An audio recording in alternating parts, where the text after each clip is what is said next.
ശ്രീ ഈ ബാലകൃഷ്ണൻ പെരിയ, ഇപ്പോൾ ഉണ്ണിത്താൻ ആ, ഏതെങ്കിലും ഒരു ആക്ഷേപം, താങ്കൾ ഉന്നയിച്ച ഏതെങ്കിലും ഒരു ആക്ഷേപം തെളിയിക്കാൻ രാജ്മോഹൻ ഉണ്ണിത്താൻ വെല്ലുവിളിക്കുകയാണ്. മാത്രമല്ല, അങ്ങനെ തെളിയിക്കുകയാണെങ്കിൽ ഇനി റിസൾട്ട് വന്നതിന് ശേഷമാണെങ്കിൽ തന്നെയും എം പി സ്ഥാനം രാജിവെക്കുമെന്നും പറയുന്നു.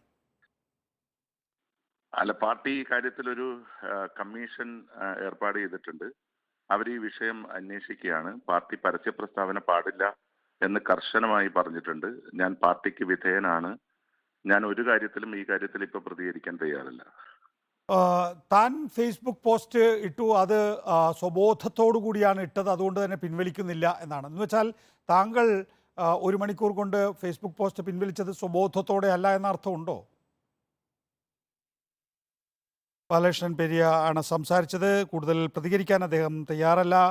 രാജ്മോഹൻ ഉണ്ണിത്താനും KPCC സെക്രട്ടറി ബാലകൃഷ്ണൻ പെരിയയും തമ്മിൽ തുറന്ന പോര് നടന്നുകൊണ്ടിരിക്കുകയാണ്. ഏതായാലും കഴിഞ്ഞ ഉദുമ തെരഞ്ഞെടുപ്പിൽ തന്നെ തോൽപ്പിക്കാൻ വേണ്ടി രാജ്മോഹൻ ഉണ്ണിത്താൻ ശ്രമിച്ചു എന്ന ആക്ഷേപം ബാലകൃഷ്ണൻ പെരിയ ആരോപിക്കുന്നു. ഇടതുപക്ഷത്തേക്ക് പോയ പാതൂർ ഷാനവാസിൻ്റെ വീട്ടിൽ വെച്ച് തന്നെ തോൽപ്പിക്കാൻ പലതവണ രാജ്മോഹൻ ഉണ്ണിത്താൻ ചർച്ച നടത്തിയെന്നും ബാലകൃഷ്ണൻ പെരിയ ആരോപിച്ചിരുന്നു. ഉണ്ണിത്താൻ തിരിച്ച് തനിക്കെതിരെ ചില കോൺഗ്രസ് നേതാക്കൾ ചില കുൽസിത പ്രവർത്തികൾ നടത്തി എന്ന് ഇപ്പോൾ പറയുന്നു. ലോക്സഭാ തെരഞ്ഞെടുപ്പിൻ്റെ റിസൾട്ടിന് ശേഷം അക്കാര്യം പറയുമെന്നും രാജ്മോഹൻ ഉണ്ണിത്താൻ